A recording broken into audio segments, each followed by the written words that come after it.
Hello, it's Vocal Senpai, and this is a series in which every chapter of the whole NCERT Biology book of 11th and 12th class will be covered in audiobook format.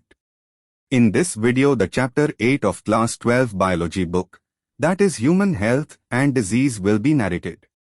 So, sit back, relax, and let's listen and learn. Chapter 8. Human Health and Disease. Health, for a long time, was considered as a state of body and mind where there was a balance of certain humors. This is what early Greeks like Hippocrates as well as Indian Ayurveda system of medicine asserted. It was thought that persons with black bile belonged to hot personality and would have fevers. This idea was arrived at by pure reflective thought. The discovery of blood circulation by William Harvey using experimental method and the demonstration of normal body temperature in persons with black bile using thermometer disproved the good humor hypothesis of health. In later years, biology stated that mind influences, through neural system and endocrine system, our immune system, and that our immune system maintains our health. Hence, mind and mental state can affect our health. Of course, health is affected by I. Genetic disorders, deficiencies with which a child is born, and deficiencies, defects which the child inherits from parents from birth. 2. Infections and 3. Lifestyle, including food and water we take, rest and exercise we give to our bodies, habits that we have or lack, etc. The term health is very frequently used by everybody. How do we define it? Health does not simply mean absence of disease or physical fitness. It could be defined as a state of complete physical, mental and social well-being. When people are healthy, they are more efficient at work. This increases productivity and brings economic prosperity. Health also increases longevity of people and reduces infant and maternal mortality. Balanced diet, personal hygiene and regular exercise are very important to maintain good health. Yoga has been practiced since time immemorial to achieve physical and mental health. Awareness about diseases and their effect on different bodily functions, vaccination, immunization against infectious diseases, proper disposal of wastes, control of vectors and maintenance of hygiene in food and water resources are necessary for achieving good health. When the functioning of one or more organs or systems of the body is adversely affected, characterized by appearance of various signs and symptoms, we say that we are not healthy, i.e., we have a disease. Diseases can be broadly grouped into infectious and non-infectious. Diseases which are easily transmitted from one person to another are called infectious diseases. Infectious diseases are very common and every one of us suffers from these at some time or other. Some of the infectious diseases like AIDS are fatal. Among non-infectious diseases, cancer is the major cause of death. Drug and alcohol abuse also affect our health adversely. Common diseases in humans. A wide range of organisms belonging to bacteria, viruses, fungi, protozoans, helminths, etc. could cause diseases in man. Such disease-causing organisms are called pathogens. Most parasites are therefore pathogens as they cause harm to the host by living in or on them. The pathogens can enter our body by various means, multiply and interfere with normal vital activities, resulting in morphological and functional damage. Pathogens have to adapt to life within the environment of the host. For example, the pathogens that enter the gut must know a way of surviving in the stomach at low pH and resisting the various digestive enzymes. A few representative members from different groups of pathogenic organisms are discussed here along with the diseases caused by them. Preventive and control measures against these diseases in general are also briefly described. Salmonella typhi is a pathogenic bacterium which causes typhoid fever in human beings. These pathogens generally enter the small intestine through food and water contaminated with them and migrate to other organs through blood. Sustained high fever, 39 degrees to 40 degrees Celsius, weakness, stomach pain, constipation, headache and loss of appetite are some of the common symptoms of this disease. Intestinal perforation and death may occur in severe cases. Typhoid fever could be confirmed by Widal test, a classic case in medicine. That of Mary Mullo, nicknamed Typhoid Mary, is worth mentioning here. She was a cook by profession and was a typhoid carrier who continued to spread typhoid for several years through the food she prepared. Bacteria like Streptococcus pneumoniae and Haemophilus influenzae are responsible for the disease pneumonia in humans, which infects the alveoli, air-filled sacs, of the lungs. As a result of the infection, the alveoli get filled with fluid, leading to severe problems in respiration. The symptoms of pneumonia include fever, chills, cough and headache. In severe cases, the lips and fingernails may turn grey to bluish in color. A healthy person acquires the infection by inhaling the droplets, aerosols released by an infected person, or even by sharing glasses and utensils with an infected person. Dysentery, plague, diphtheria, etc. are some of the other bacterial diseases in man. Many viruses also cause diseases in human beings. Rhinoviruses represent one such group of viruses which cause one of the most infectious human ailments, the common cold. They infect the nose and respiratory passage but not the lungs. The common cold is characterized by nasal congestion and discharge, sore throat, hoarseness, cough, headache, tiredness, etc., which usually last for 3 to 7 days. Droplets resulting from cough or sneezes of an infected person are either inhaled directly or transmitted through contaminated objects such as pens, books, cups, doorknobs, computer keyboard or mouse, etc., and cause infection in a healthy person. Some of the human diseases are caused by protozoans too. You might have heard about malaria, a disease man has been fighting since many years. Plasmodium, a tiny protozoan, is responsible for this disease. Different species of Plasmodium, P. vivax, P. malaria and P. falciparum, are responsible for different types of malaria. Of these, malignant malaria caused by Plasmodium falciparum is the most serious one and can even be fatal. Let us take a glance at the life cycle of Plasmodium, figure 8.1. Plasmodium enters the human body as sporozoites, infectious form, through the bite of infected female Anopheles mosquito. The parasites initially multiply within the liver cells and then attack the red blood cells, RBCs, resulting in their rupture. The rupture of RBCs is associated with release of a toxic substance, hemozoin, which is responsible for the chill and high fever recurring every 3 to 4 days. When a female Anopheles mosquito bites an infected person, these parasites enter the mosquito's body and undergo further development. The parasites multiply within them to form sporozoites that are stored in their salivary glands. When these mosquitoes bite a human, the sporozoites are introduced into his/her body, thereby initiating the events mentioned above. It is interesting to note that the malarial parasite requires two hosts, human and mosquitoes, to complete its life cycle. Figure 8.1, the female Anopheles mosquito is the vector, transmitting agent, too. Entamoeba histolytica is a protozoan parasite in the large intestine of human which causes amoebiasis, amoebic dysentery. Symptoms of this disease include constipation, abdominal pain and cramps, stools with excess mucus and blood clots. Houseflies act as mechanical carriers and serve to transmit the parasite from faces of infected person to food and food products, thereby contaminating them. Drinking water and food contaminated by the fecal matter are the main source of infection. Ascaris, the common roundworm, and Wuchereria, the filarial worm, are some of the helminths which are known to be pathogenic to man. Ascaris, an intestinal parasite, causes ascariasis. Symptoms of these disease include internal bleeding, muscular pain, fever, anemia and blockage of the intestinal passage.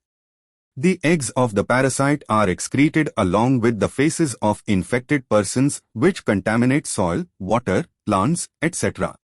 A healthy person acquires this infection through contaminated water, vegetables, fruits, etc. Wuchereria, W. bancrofti and W. malai. The filarial worms cause a slowly developing chronic inflammation of the organs in which they live for many years, usually the lymphatic vessels of the lower limbs, and the disease is called elephantiasis or filariasis, figure 8.2. The genital organs are also often affected, resulting in gross deformities. The pathogens are transmitted to a healthy person through the bite by the female mosquito vectors. Many fungi belonging to the genera Microsporum, Trichophyton and Epidermophyton are responsible for ringworms, which is one of the most common infectious diseases in man. Appearance of dry, scaly lesions on various parts of the body such as skin, nails and scalp, figure 8.3, are the main symptoms of the disease. These lesions are accompanied by intense itching. Heat and moisture help these fungi to grow, which makes them thrive in skin folds such as those in the groin or between the toes. Ringworms are generally acquired from soil or by using towels, clothes or even the comb of infected individuals. Maintenance of personal and public hygiene is very important for prevention and control of many infectious diseases. Measures for personal hygiene include keeping the body clean, consumption of clean drinking water, food, vegetables, fruits, etc. Public hygiene includes proper disposal of waste and excreta, periodic cleaning and disinfection of water reservoirs, pools, cesspools and tanks, and observing standard practices of hygiene in public catering. These measures are particularly essential where the infectious agents are transmitted through food and water such as typhoid, amoebiasis and ascariasis. In cases of airborne diseases such as pneumonia and common cold, in addition to the above measures, close contact with the infected persons or their belongings should be avoided. For diseases such as malaria and filariasis that are transmitted through insect vectors, the most important measure is to control or eliminate the vectors and their breeding places. This can be achieved by avoiding stagnation of water in and around residential areas, regular cleaning of household coolers, use of mosquito nets, introducing fishes like gambusia in ponds that feed on mosquito larvae, spraying of insecticides in ditches, drainage areas and swamps, etc. In addition, doors and windows should be provided with wire mesh to prevent the entry of mosquitoes. Such precautions have become more important especially in the light of recent widespread incidences of the vector-borne AIDS mosquitoes, diseases like dengue and chikungunya in many parts of India. The advancements made in biological science have armed us to effectively deal with many infectious diseases. The use of vaccines and immunization programs have enabled us to completely eradicate a deadly disease like smallpox. A large number of other infectious diseases like polio, diphtheria, pneumonia and tetanus have been controlled to a large extent by the use of vaccines. Biotechnology, about which you will read more in Chapter 12, is at the verge of making available newer and safer vaccines.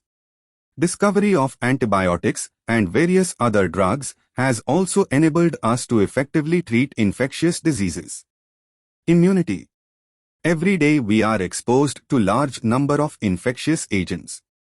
However, only a few of these exposures result in disease. Why?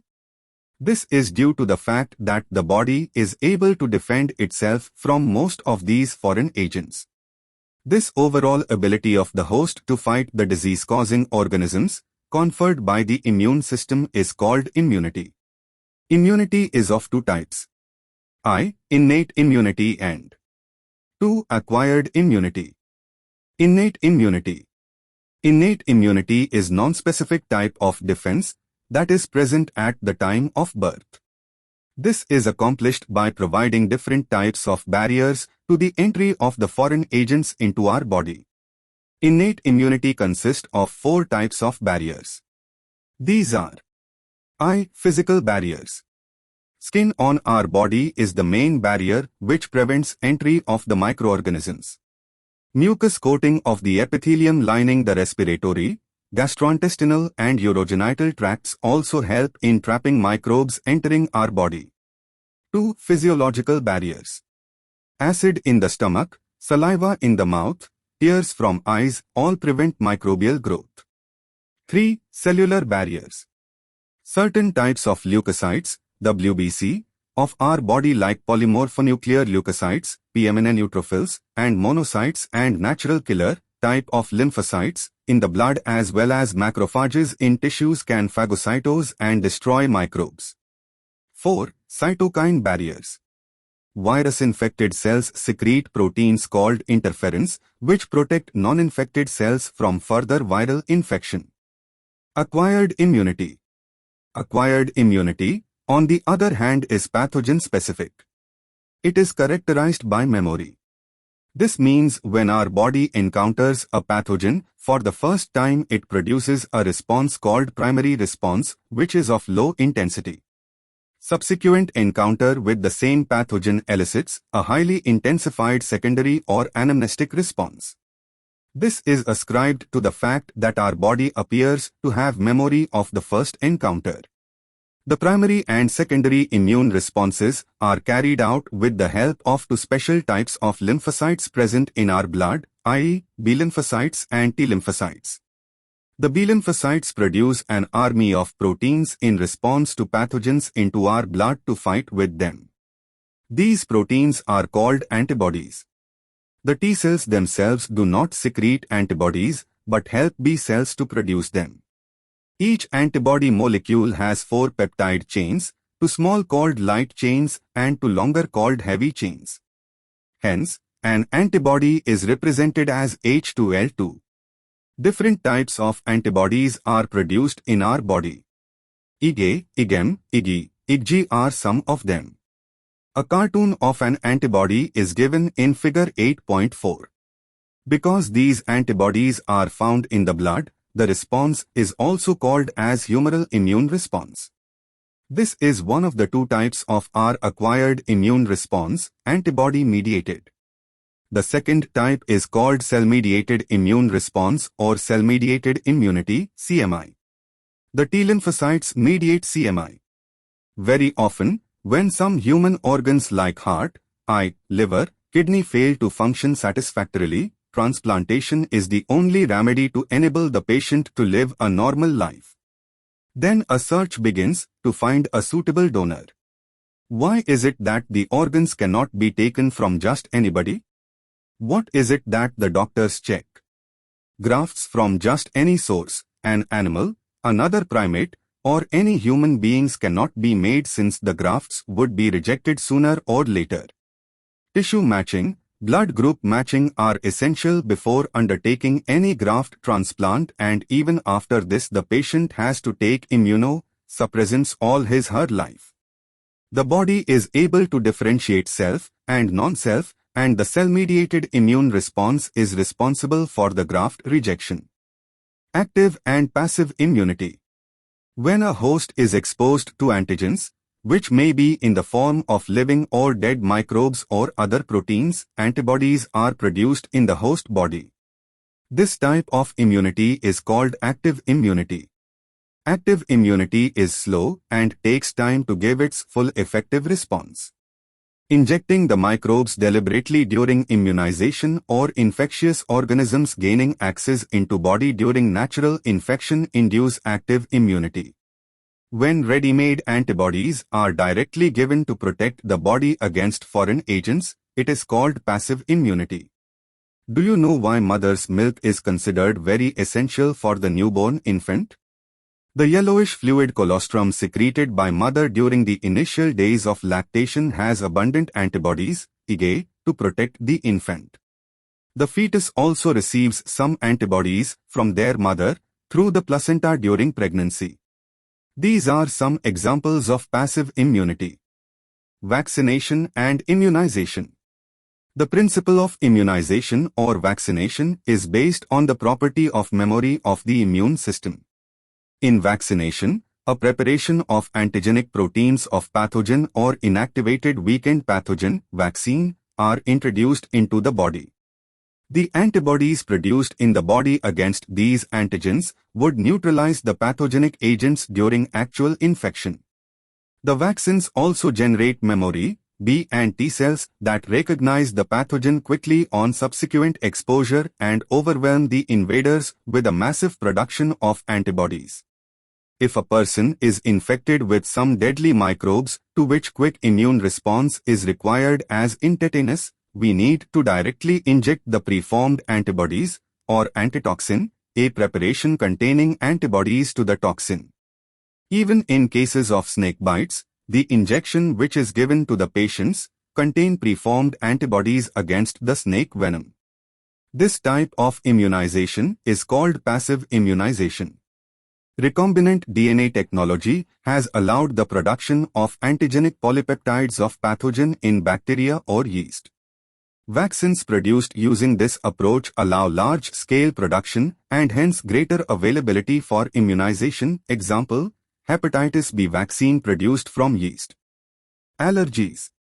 When you have gone to a new place and suddenly you started sneezing, wheezing for no explained reason, and when you went away, your symptoms disappeared. Did this happen to you? Some of us are sensitive to some particles in the environment. The above-mentioned reaction could be because of allergy to pollen, mites, etc., which are different in different places. The exaggerated response of the immune system to certain antigens present in the environment is called allergy. The substances to which such an immune response is produced are called allergens.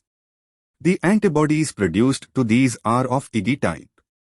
Common examples of allergens are mites in dust, pollens, animal dander, etc. Symptoms of allergic reactions include sneezing, watery eyes, running nose and difficulty in breathing. Allergy is due to the release of chemicals like histamine and serotonin from the mast cells. For determining the cause of allergy, the patient is exposed to or injected with very small doses of possible allergens and the reactions studied. The use of drugs like antihistamine, adrenaline and steroids quickly reduce the symptoms of allergy. Somehow, modern-day lifestyle has resulted in lowering of immunity and more sensitivity to allergens. More and more children in metro cities of India suffer from allergies and asthma due to sensitivity to the environment. This could be because of the protected environment provided early in life. Autoimmunity. Memory-based acquired immunity evolved in higher vertebrates based on the ability to differentiate foreign organisms, example, pathogens, from self-cells. While we still do not understand the basis of this, two corollaries of this ability have to be understood. 1. Higher vertebrates can distinguish foreign molecules as well as foreign organisms. Most of the experimental immunology deals with this aspect. 2. Sometimes, due to genetic and other unknown reasons, the body attacks self-cells. This results in damage to the body and is called autoimmune disease. Rheumatoid arthritis, which affects many people in our society, is an autoimmune disease. Immune system in the body. The human immune system consists of lymphoid organs, tissues, cells and soluble molecules like antibodies. As you have read, immune system is unique in the sense that it recognizes foreign antigens, responds to these and remembers them. The immune system also plays an important role in allergic reactions, autoimmune diseases and organ transplantation. Lymphoid organs. These are the organs where origin and/or maturation and proliferation of lymphocytes occur. The primary lymphoid organs are bone marrow and thymus, where immature lymphocytes differentiate into antigen-sensitive lymphocytes. After maturation, the lymphocytes migrate to secondary lymphoid organs like spleen, lymph nodes, tonsils, Peyer's patches of small intestine, and appendix. The secondary lymphoid organs provide the sites for interaction of lymphocytes with the antigen, which then proliferate to become effector cells. The location of various lymphoid organs in the human body is shown in figure 8.5. The bone marrow is the main lymphoid organ where all blood cells including lymphocytes are produced. The thymus is a lobed organ located near the heart and beneath the breastbone. The thymus is quite large at the time of birth but keeps reducing in size with age, and by the time puberty is attained it reduces to a very small size. Both bone marrow and thymus provide microenvironments for the development and maturation of T lymphocytes. The spleen is a large bean-shaped organ. It mainly contains lymphocytes and phagocytes. It acts as a filter of the blood by trapping blood-borne microorganisms. Spleen also has a large reservoir of erythrocytes. The lymph nodes are small solid structures located at different points along the lymphatic system. Lymph nodes serve to trap the microorganisms or other antigens, which happen to get into the lymph and tissue fluid. Antigens trapped in the lymph nodes are responsible for the activation of lymphocytes present there and cause the immune response. There is lymphoid tissue also located within the lining of the major tracts, respiratory, digestive and urogenital tracts, called mucosa-associated lymphoid tissue, MULT. It constitutes about 50% of the lymphoid tissue in human body. AIDS. The word AIDS stands for Acquired Immunodeficiency Syndrome. This means deficiency of immune system, acquired during the lifetime of an individual, indicating that it is not a congenital disease. Syndrome means a group of symptoms.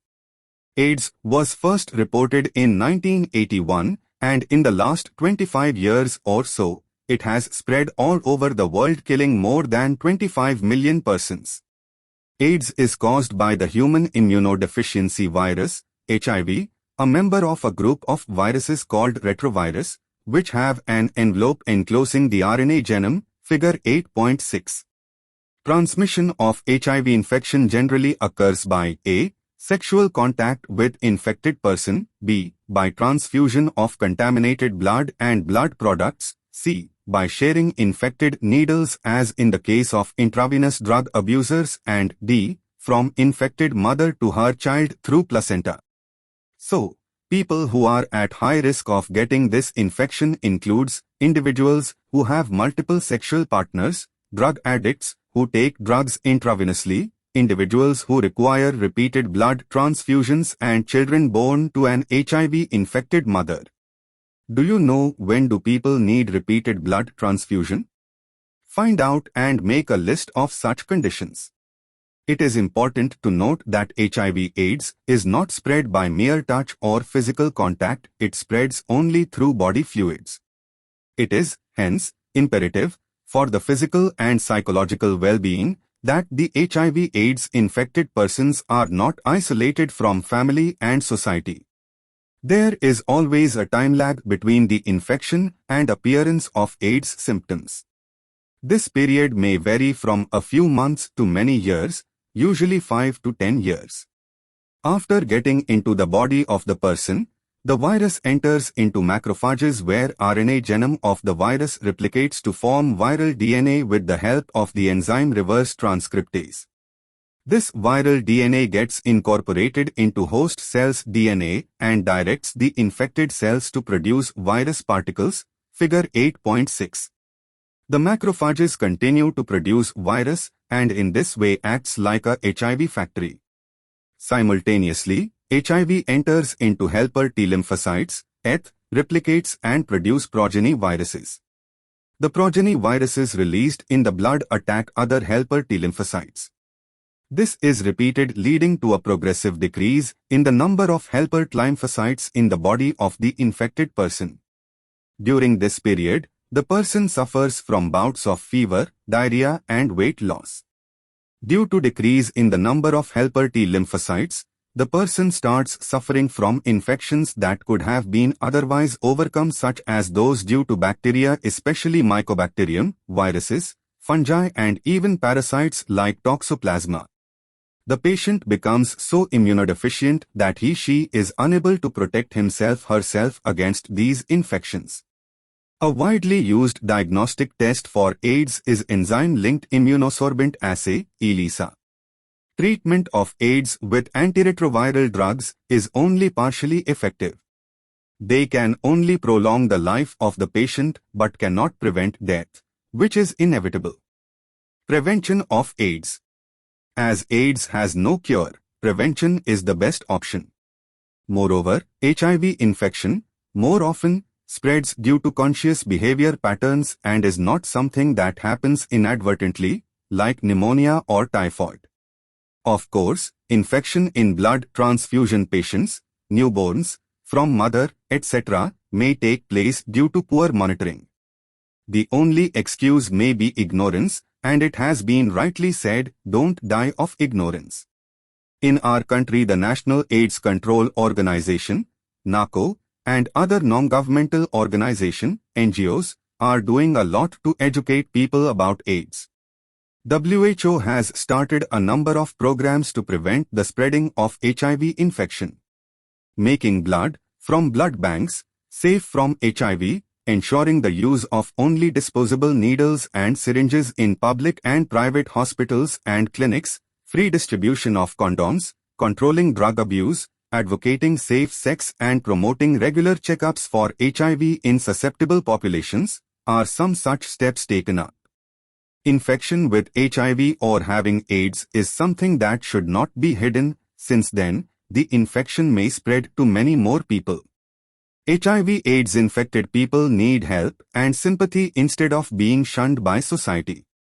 Unless society recognizes it as a problem to be dealt with in a collective manner, the chances of wider spread of the disease increase manifold. It is a malady that can only be tackled by the society and medical fraternity acting together to prevent the spread of the disease. Cancer. Cancer is one of the most dreaded diseases of human beings and is a major cause of death all over the globe. More than 1 million Indians suffer from cancer, and a large number of them die from it annually. The mechanisms that underlie development of cancer or oncogenic transformation of cells, its treatment and control have been some of the most intense areas of research in biology and medicine. In our body, cell growth and differentiation is highly controlled and regulated. In cancer cells, there is breakdown of these regulatory mechanisms. Normal cells show a property called contact inhibition, by virtue of which contact with other cells inhibits their uncontrolled growth. Cancer cells appears to have lost this property. As a result of this, cancerous cells just continue to divide, giving rise to masses of cells called tumors. Tumors are of two types, benign and malignant. Benign tumors normally remain confined to their original location and do not spread to other parts of the body and cause little damage. The malignant tumors, on the other hand, are a mass of proliferating cells called neoplastic or tumor cells. These cells grow very rapidly, invading and damaging the surrounding normal tissues. As these cells actively divide and grow, they also starve the normal cells by competing for vital nutrients. Cells sloughed from such tumors reach distant sites through blood, and wherever they get lodged in the body, they start a new tumor there. This property, called metastasis, is the most feared property of malignant tumors. Causes of cancer. Transformation of normal cells into cancerous neoplastic cells may be induced by physical, chemical or biological agents. These agents are called carcinogens. Ionizing radiations like X-rays and gamma rays and non-ionizing radiations like UV cause DNA damage, leading to neoplastic transformation. The chemical carcinogens present in tobacco smoke have been identified as a major cause of lung cancer. Cancer-causing viruses called oncogenic viruses have genes called viral oncogenes. Furthermore, several genes called cellular oncogenes, CONC, or proto-oncogenes have been identified in normal cells which, when activated under certain conditions, could lead to oncogenic transformation of the cells. Cancer detection and diagnosis. Early detection of cancers is essential as it allows the disease to be treated successfully in many cases.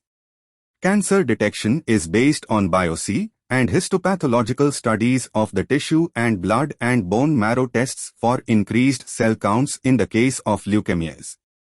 In biopsy, a piece of the suspected tissue cut into thin sections is stained and examined under microscope, histopathological studies, by a pathologist. Techniques like radiography, use of X-rays, CT, computed tomography, and MRI, magnetic resonance imaging, are very useful to detect cancers of the internal organs. Computed tomography uses X-rays to generate a three-dimensional image of the internals of an object. MRI uses strong magnetic fields and non-ionizing radiations to accurately detect pathological and physiological changes in the living tissue. Antibodies against cancer, specific antigens, are also used for detection of certain cancers. Techniques of molecular biology can be applied to detect genes in individuals with inherited susceptibility to certain cancers. Identification of such genes, which predispose an individual to certain cancers, may be very helpful in prevention of cancers. Such individuals may be advised to avoid exposure to particular carcinogens to which they are susceptible, example, tobacco smoke in case of lung cancer. Treatment of cancer. The common approaches for treatment of cancer are surgery, radiation therapy and immunotherapy. In radiotherapy, tumor cells are irradiated lethally, taking proper care of the normal tissues surrounding the tumor mass. Several chemotherapeutic drugs are used to kill cancerous cells. Some of these are specific for particular tumors. Majority of drugs have side effects like hair loss, anemia, etc. Most cancers are treated by combination of surgery, radiotherapy and chemotherapy. Tumor cells have been shown to avoid detection and destruction by immune system. Therefore, the patients are given substances called biological response modifiers such as alpha-interferon, which activates their immune system and helps in destroying the tumor. Drugs and alcohol abuse. Surveys and statistics show that use of drugs and alcohol has been on the rise, especially among the youth. This is really a cause of concern as it could result in many harmful effects. Proper education and guidance would enable youth to safeguard themselves against these dangerous behavior patterns and follow healthy lifestyles. The drugs, which are commonly abused, are opioids, cannabinoids and coca alkaloids. Majority of these are obtained from flowering plants. Some are obtained from fungi. Opioids are the drugs which bind to specific opioid receptors present in our central nervous system and gastrointestinal tract. Heroin, figure 8.7, commonly called smack, is chemically distillmorphin, which is a white, odorless, bitter crystalline compound. This is obtained by acetylation of morphine, figure 8.7, which is extracted from the latex of poppy plant Papaver somniferum, figure 8.8. Generally taken by snorting and injection, heroin is a depressant and slows down body functions. Cannabinoids are a group of chemicals, figure 8.9, which interact with cannabinoid receptors present principally in the brain. Natural cannabinoids are obtained from the inflorescences of the plant Cannabis sativa, figure 8.10. The flower tops, leaves and the resin of cannabis plant are used in various combinations to produce marijuana, hashish, charas and ganja. Generally taken by inhalation and oral ingestion, these are known for their effects on cardiovascular system of the body. Coca alkaloid or cocaine is obtained from coca plant Erythroxylum coca, native to South America. It interferes with the transport of the neurotransmitter dopamine. Cocaine, commonly called coke or crack, is usually snorted. It has a potent stimulating action on central nervous system, producing a sense of euphoria and increased energy. excessive dosage of cocaine causes hallucinations. Other well-known plants with hallucinogenic properties are Atropa belladonna and Datura, figure 8.11. These days cannabinoids are also being abused by some sportspersons. Drugs like barbiturates, amphetamines, benzodiazepines, and other similar drugs that are normally used as medicines to help patients cope with mental illnesses like depression and insomnia are often abused. Morphine is a very effective sedative and painkiller and is very useful in patients who have undergone surgery. Several plants, fruits and seeds having hallucinogenic properties have been used for hundreds of years in folk medicine, religious ceremonies and rituals all over the globe. When these are taken for a purpose other than medicinal use or in amounts frequency that impairs one's physical, physiological or psychological functions, it constitutes drug abuse. Smoking also paves the way to hard drugs. Tobacco has been used by human beings for more than 400 years. It is smoked, chewed or used as a snuff. Tobacco contains a large number of chemical substances including nicotine, an alkaloid. Nicotine stimulates adrenal gland to release adrenaline and noradrenaline into blood circulation, both of which raise blood pressure and increase heart rate. Smoking is associated with increased incidence of cancers of lung, urinary bladder and throat, bronchitis, emphysema, coronary heart disease, gastric ulcer, etc. Tobacco chewing is associated with increased risk of cancer of the oral cavity. Smoking increases carbon monoxide, CO, content in blood and reduces the concentration of heme-bound oxygen. This causes oxygen deficiency in the body. When one buys packets of cigarettes, one cannot miss the statutory warning that is present on the packing which warns against smoking and says how it is injurious to health. Yet, smoking is very prevalent in society, both among young and old. Knowing the dangers of smoking and chewing tobacco, and its addictive nature, the youth and old need to avoid these habits. Any addict requires counseling and medical help to get rid of the habit. Adolescence and drug alcohol abuse. Adolescence means both a period and a process during which a child becomes mature in terms of his/her attitudes and beliefs for effective participation in society. The period between 12 to 18 years of age may be thought of as adolescence period. In other words, adolescence is a bridge linking childhood and adulthood. Adolescence is accompanied by several biological and behavioral changes. Adolescence, thus, is a very vulnerable phase of mental and psychological development of an individual. Curiosity, need for adventure and excitement, and experimentation constitute common causes which motivate youngsters towards drug and alcohol use. A child's natural curiosity motivates him/her to experiment. This is complicated further by effects that might be perceived as benefits of alcohol or drug use. Thus, the first use of drugs or alcohol may be out of curiosity or experimentation, but later the child starts using these to escape facing problems. Of late, stress, from pressures to excel in academics or examinations, has played a significant role in persuading the youngsters to try alcohol and drugs. The perception among youth that it is cool or progressive to smoke, use drugs or alcohol, is also in a way a major cause for youth to start these habits. Television, movies, newspapers, internet also help to promote this perception. Other factors that have been seen to be associated with drug and alcohol abuse among adolescents are unstable or unsupportive family structures and peer pressure. Addiction and dependence. Because of the perceived benefits, drugs are frequently used repeatedly. The most important thing, which one fails to realize, is the inherent addictive nature of alcohol and drugs.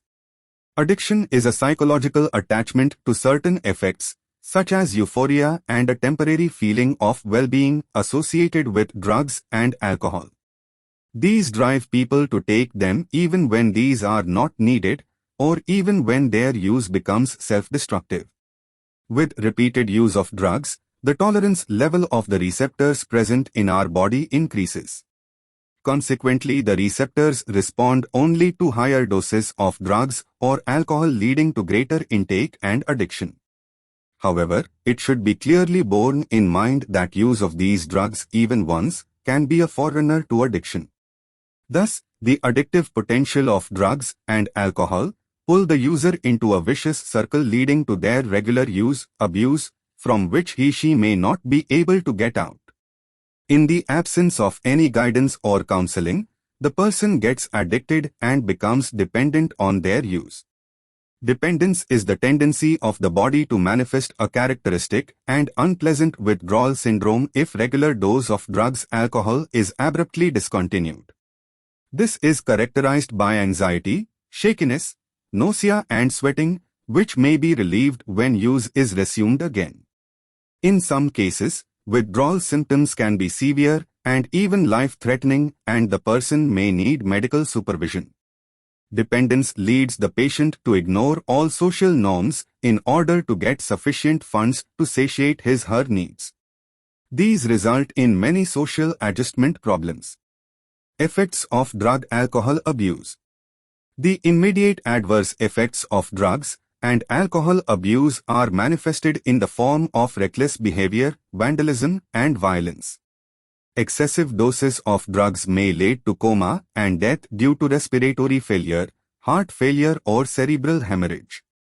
A combination of drugs or their intake along with alcohol generally results in overdosing and even deaths.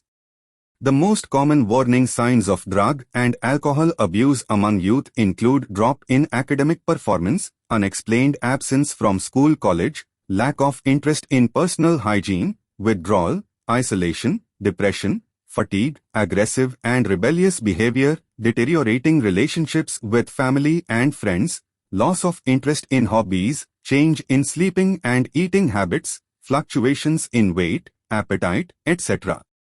There may even be some far-reaching implications of drug-alcohol abuse.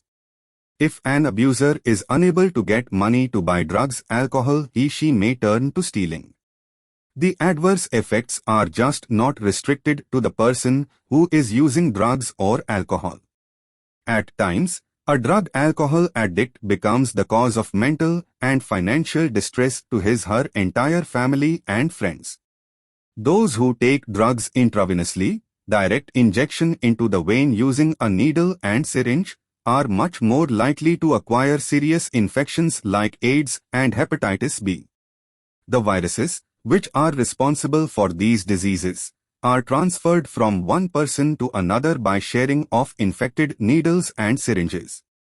Both AIDS and hepatitis B infections are chronic infections and ultimately fatal. Both can be transmitted through sexual contact or infected blood. The use of alcohol during adolescence may also have long-term effects. It could lead to heavy drinking in adulthood. The chronic use of drugs and alcohol damages nervous system and liver cirrhosis. The use of drugs and alcohol during pregnancy is also known to adversely affect the fetus. Another misuse of drugs is what certain sports persons do to enhance their performance. They use narcotic analgesics, anabolic steroids, diuretics and certain hormones in sports to increase muscle strength and bulk and to promote aggressiveness and as a result increase athletic performance.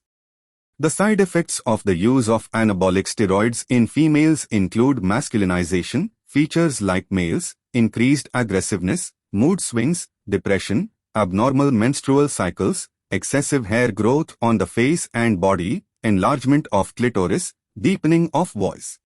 In males it includes acne, increased aggressiveness, mood swings, depression, reduction of size of the testicles, decreased sperm production, potential for kidney and liver dysfunction, breast enlargement, premature baldness, enlargement of the prostate gland.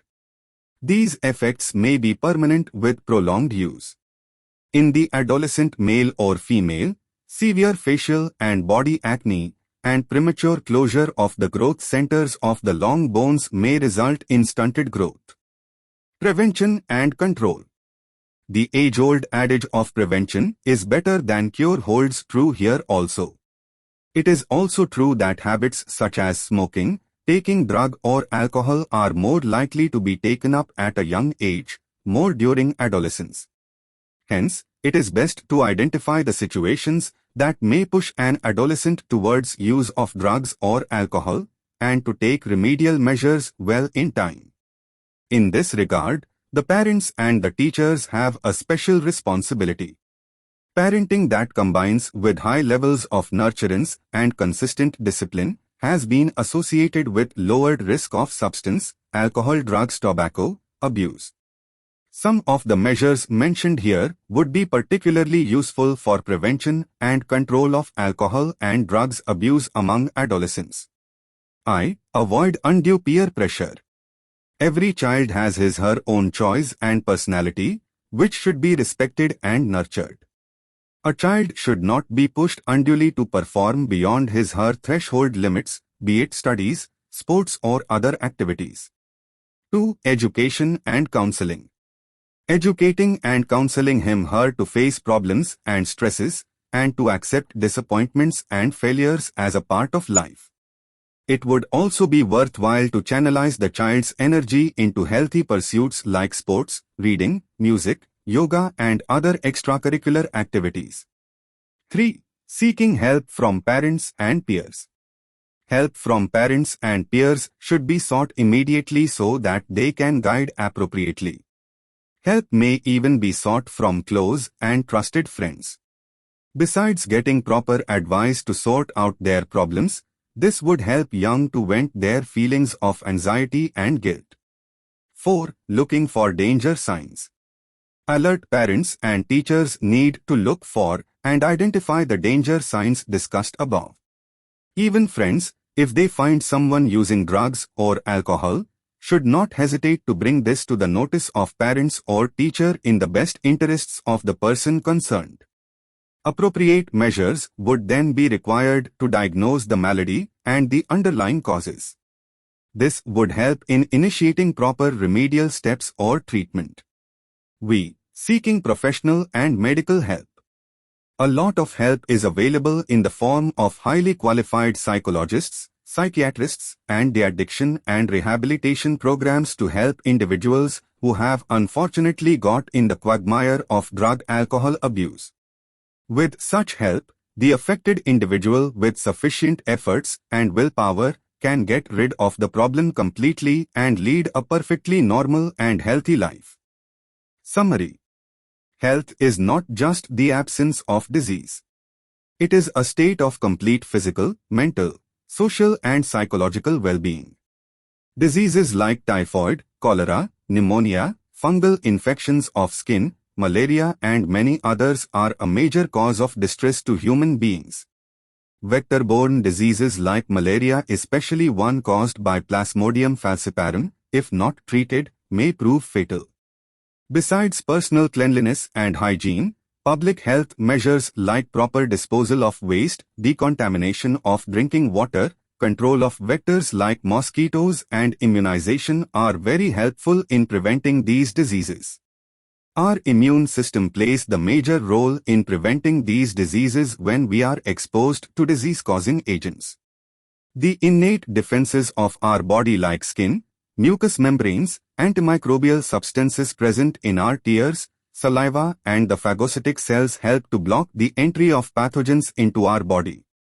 If the pathogens succeed in gaining entry to our body, specific antibodies, humoral immune response and cell-mediated immune response serve to kill these pathogens.